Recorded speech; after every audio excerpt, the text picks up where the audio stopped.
Bhojpur channel पर मैं राजेंद्र शाही advocate आप लोगों का स्वागत करता हूं।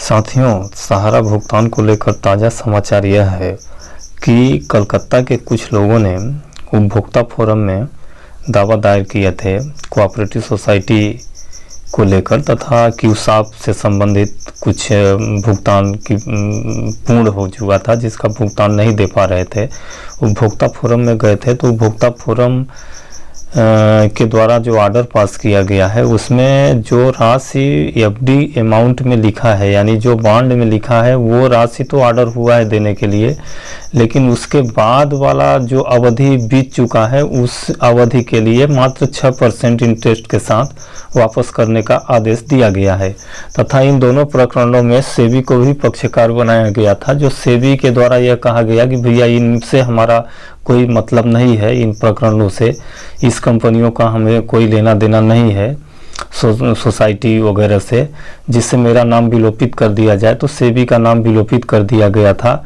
और सहारा के तरफ से कोई उपस्थित नहीं हुआ था उक्त प्रकरण में, तो एक पक्षीय ऑर्डर पारित किया गया था। तो सहारा निवेशकों के साथ बहुत विषम परिस्थिति आ गई है, एक तरफ खाई और एक तरफ कुआं।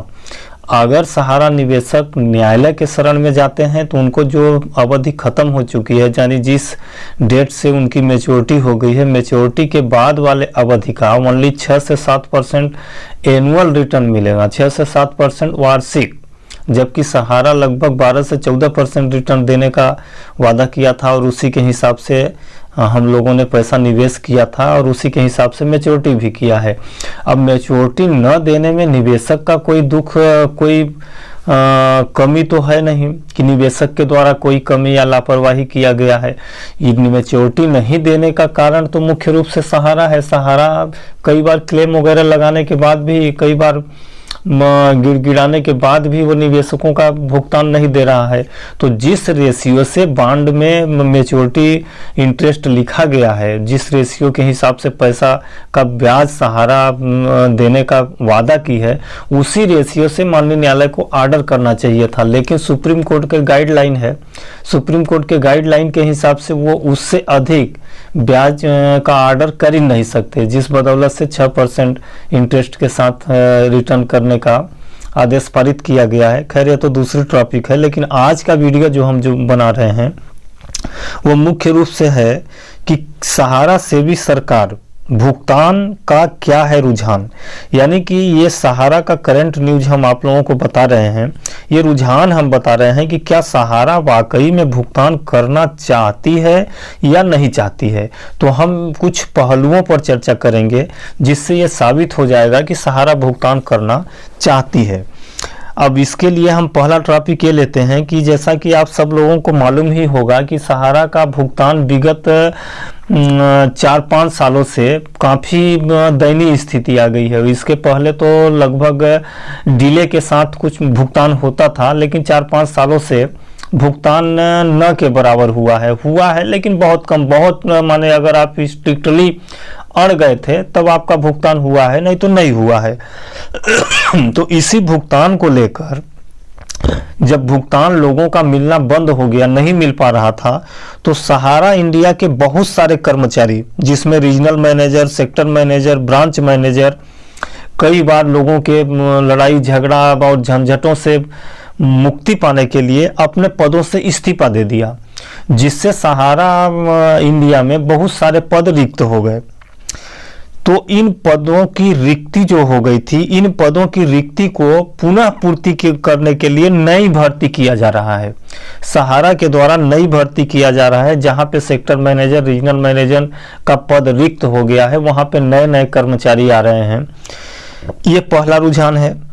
दूसरा रुझान यह है कि कार्यकर्ताओं को उनका मनोबल डाउन न हो, वो कहीं विचलित न हो और वो सहारा के साथ जुड़े रहें, उसके लिए उनको समय समय पर टोकन मनी भी मिला है। तीसरा, कर्मचारियों के लिए पीएफ फंड भी जमा हुआ है तथा एजेंटों का टीडीएस भी जमा किया गया है। इसके अलावा सहारा के द्वारा सुप्रीम कोर्ट और हाई कोर्ट में अपना पक्ष समर्थन करने के लिए लगभग 40 से अधिक वकीलों की टीम लगाई गई है, जो बहुत ही वरिष्ठतम वकील हैं। सुप्रीम कोर्ट, हाई कोर्ट के जो वरिष्ठतम वकील हैं, उन वकीलों के द्वारा सहारा के प्रकरणों की पैरवी की जा रही है। इसके अलावा सहारा के खिलाफ जिस तरह से पूरे देश में, प्रत्येक देश के लगभग सभी जिलों के थानों में या उपभोक्ता फोरम में या आपके सेशन न्यायालय में, माने जिला न्यायालय में भी कई सारे परिवाद दायर हो रहे हैं, तो पूरे देश में सहारा के द्वारा पैनल लॉयर की नियुक्ति की जा रही है। यानी अपने ब्रांच में, प्रत्येक ब्रांच में 2-2, 4-4 पैनल लॉयर बना रहे हैं, जो लॉयर्स का ये काम होगा कि अगर सहारा के अगेंस्ट कोई क्लेम या कोई परिवाद आता है तो उसमें वो लोग सहारा की ओर से पैरवी करेंगे। तो इन सब बातों को देखते हुए ऐसा प्रतीत होता है कि सहारा अभी अपना ये जो बैंकिंग ब्रांच है या बैंकिंग डिवीजन है, इस डिवीजन को बंद करने के लिए तत्पर नहीं है, यानी बंद करने के लिए इच्छुक नहीं है। वो चाहती है कि ये डिवीजन अभी चलता रहे। वैसे भी सहारा सुब्रत राय ने भी कई बार अपने स्टेटमेंट में बोला है कि हमारा जो बैंकिंग डिवीजन है ये हमारा मदर ब्रांच है और ये ब्रांच हमारा कभी बंद नहीं होगा। इस तरह से उनके द्वारा भी आश्वासन दिया गया है।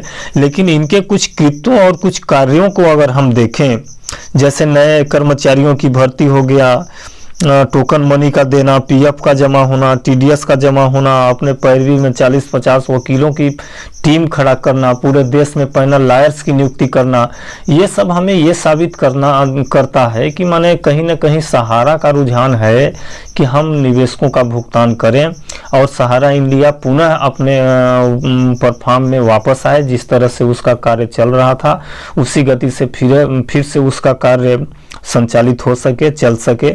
लेकिन इसमें थोड़ा सा रोड़ा जरूर आ रहा है और ये रोड़ा ये है कि अब चूंकि न्यायालयीन प्रक्रिया काफ़ी लंबित है, न्यायालयीन प्रक्रिया बहुत धीमी गति से चलती हैं, जिस पर सुप्रीम कोर्ट में कई पिटीशन भी लगाए जा चुके हैं कि ये अगर हमको माने काफ़ी देर से न्याय मिलेगा तो न्याय, देर से मिला न्याय अन्याय के बराबर है। ये तो हमारा ये महत्वपूर्ण सूत्र भी है, ये विधि का सूत्र है, माननीय न्यायालय के द्वारा ही प्रतिपादित किया गया है। तो उसको पालन करने के लिए सरकार के ऊपर भी दबाव बनाया जा रहा है कि अधिक से अधिक जजों की नियुक्ति किया जाए और न्यायालय के कोर्टों की संख्या भी बढ़ाया जाए।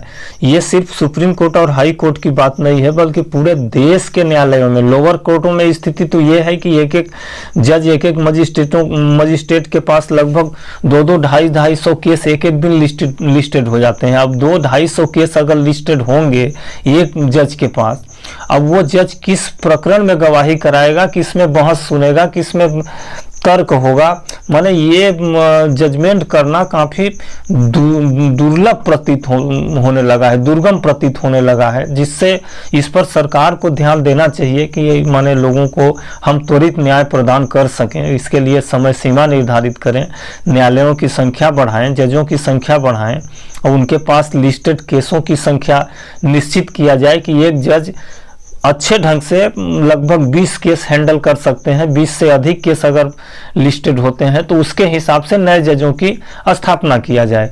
इस तरह से केसों की कमी होगी और हम लोगों को त्वरित न्याय मिल पाएगा। जी साथियों, यही सब बातें थी जिससे हम सोचे कि आप लोगों को अपडेट दे दें कि माने क्या रुझान है। हमारे हिसाब से तो लगता है कि सहारा भुगतान करेगी, लेकिन उसको सिर्फ उम्मीद ये है, सहारा ये चाह रही है कि हमारे पक्ष में जजमेंट आ जाए, हम जीत जाएं और हम अपना कार्य पुनः नई जोश और नई ताकत के साथ पुनः शुरू कर दें। हमारे पुनः सारे कार्यकर्ता ये हैं, इसलिए वो सारे कार्यकर्ताओं को एकजुट रखना चाहती है और किसी को ये नहीं चाहती कि ये हमारे से अलग हो जाएं। अगर ऐसा होता तो नई भर्ती न करती। तो इसी के साथ साथियों हम आप लोगों से विदा लेते हैं और आप लोग कृपया हमारे चैनल को सब्सक्राइब तथा वीडियो को लाइक ज़रूर कर दें। हम इसी तरह से आप लोगों को लेटेस्ट अपडेट देते रहेंगे। जी दोस्तों, नमस्कार।